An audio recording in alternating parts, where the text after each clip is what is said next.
دوستای عزیز سلام، امیدوارم که جور و صحتمند باشید. دوستای عزیز ویدیو رو که میبینید خانه توحید 8. قبلا از این عکس فقط صفحه فیسبوک مانده بودم. بعضی از دوستا خلاصه اصرار داشت که از یک ویدیو بگیریم. امروز آمدیم ویدیو بگیریم. اینم حیات چه که کف حیات سنگ و موزاییک با هم کار شده.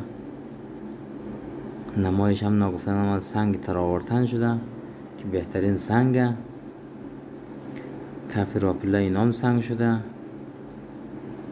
بغل پله سرامیک به طرح سنگ کار شده. پلهش هم که کار شده سنگ درجه هرات. نردش هم که استیل کار شده.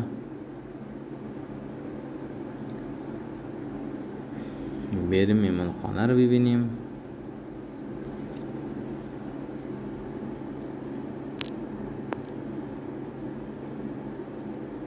میمون خانه نوی در 4 است.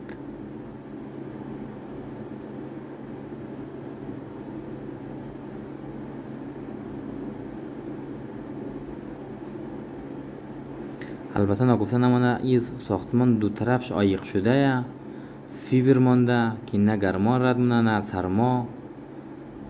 با مغز دیوال فیبرش ده عایق شده است.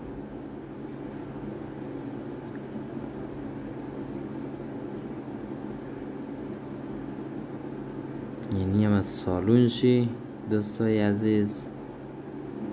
سالونش هم 7 در 4 است.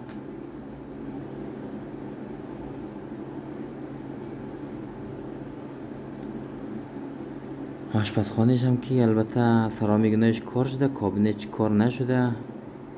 سنگ و پنج اینا کار شده. سنگ و پنج هم سنگ درجه 1 زده شده.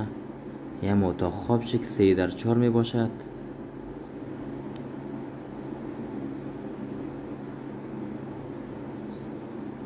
یک حمام داخل اتاق خوابه، یک حمام دیگه داخل سالونه.